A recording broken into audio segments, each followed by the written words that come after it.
Hi, everybody. It's Joe Fahmy with a brief video on market sentiment. There was a great statistic that came out this week that shed some light on the current state of market sentiment, and I wanted to share it with you.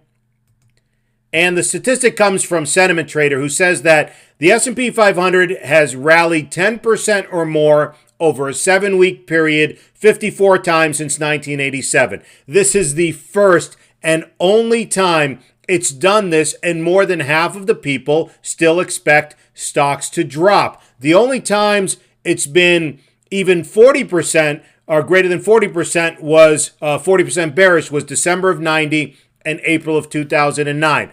Just to give you a background on this survey, it's the AAII sentiment survey where they ask people every week, are you expecting stocks to be higher 6 months from now or lower 6 months from now? Now, I realize this is only one survey, and there's a lot of different sentiment measures out there, but it's especially fascinating to me that people are still at a heightened level of bearishness given the strong rally we've seen off of the lows. Now, I'm going back to a daily chart of the S&P 500 here, and this is the statistic he's talking about. The market has seen a 10% or greater rally off of the lows in a 7-week period, and people are extremely negative. And it's super fascinating to me because of one simple thing: human psychology. What I mean by that is, as prices go up, we tend to get more bullish, and as prices go down, we tend to get bearish. That's just simple psychology that we're all guilty of, and that's a trend that usually goes through everyone's minds. What's fascinating to me is you have to ask yourself the question, why are people so bearish right now? And there's, of course, no right or wrong answer. My feeling is it's because of the news. We're all stuck at home, and the news is miserable. It is there to promote fear and to keep us watching, to keep their ratings up. They're talking about how ugly the economy is, how brutal unemployment is. I understand that, and I'm not discounting that or disrespecting that in any ways, because I realize this is a very difficult time for people. What I'm encouraging people to do is separate that from your market analysis, because one, the market doesn't always equal the economy, and two, the market tends to be a discounting mechanism, meaning it discounts the bad news and tends to trade on what's going to happen 6 to 9 months from now. And you have to be open-minded that maybe, again, just maybe, things will get back to, let's say, 70 or 80% normal sooner than people realizing, and the market might be telling us that. Now let's go back to those other two times to show the analogies. This is a daily chart of the 90-91 bear market, where I believe it was around August of 1990. Iraq invaded Kuwait, and we had the Gulf War, and we had this bear market that happened here. Now, again, that statistic he's talking about is the rally off of the lows, where the S&P had a 10% or greater rally over a 7-week period, and the only other reading, or one of the two other readings where it was this bearish, was December of 90. And then what happened was, keep in mind this is a daily chart, we did have this pullback over 6-7 trading days, and then U.S. got involved through Operation Desert Storm around mid-January, and then from there we had a very strong bull market, and again, it was when sentiment was extremely negative.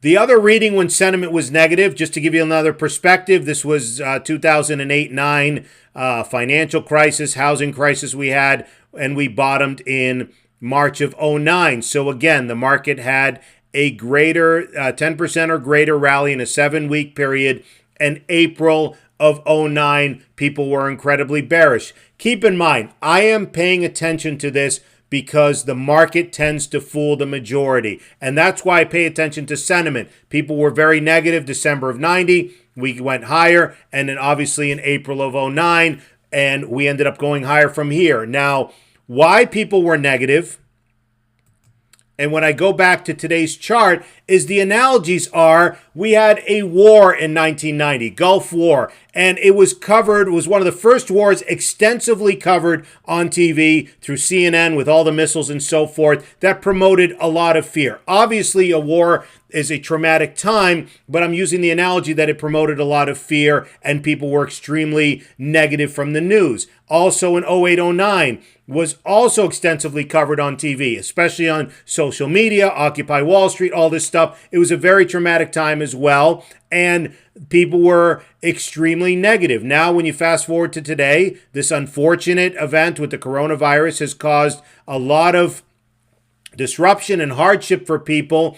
But again, I'm trying to encourage people to separate the news and stick to analyzing the price action. Because the way I look at it is we've come off of the lows here and we've been consolidating in this range here, as you can see here in this range for the past few weeks on very light volume. I'm interpreting this as the institutions came back into the markets and they haven't been selling any shares yet. And it's important to me because the big institutions control the market and it is important to follow what they are doing. Now, from here, will we see pullbacks? Will we see shakeouts? Will we see some minor corrections?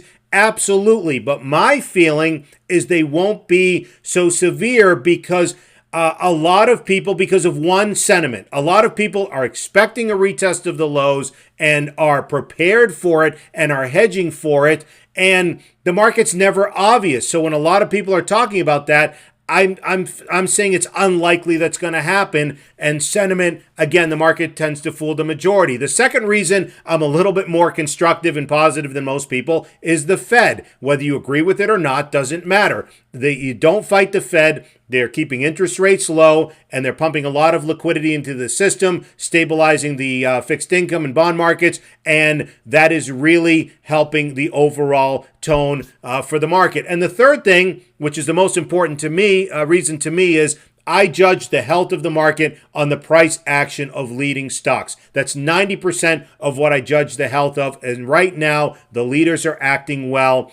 And so far, so good. They're holding key support levels. Now, if you're looking for more analysis like this and some more in-depth ideas and so forth, I did start a product recently on my website, an educational product. I'll include the link to the product at the bottom of this video. The purpose of the product is not only education, but to take the blueprint of a lot of the concepts and to apply it to the current markets to keep people on the right side of the market. I've talked to a lot of traders that are unfortunately shorting this and doubting this, and are struggling tremendously, when meanwhile, if you just pay attention to the leaders and the price action, it has been very, very strong if you shut out the news and interpret the market as best as you can. Also, I do regular stock screening webinars if you're looking for ideas, because when the market is healthy and I'm trying to keep people on the right side, I want to keep them in the strongest stocks as possible. And the next webinar will be Sunday night, May 10th at 7 p.m. Eastern, and that's also part of what I offer for members. So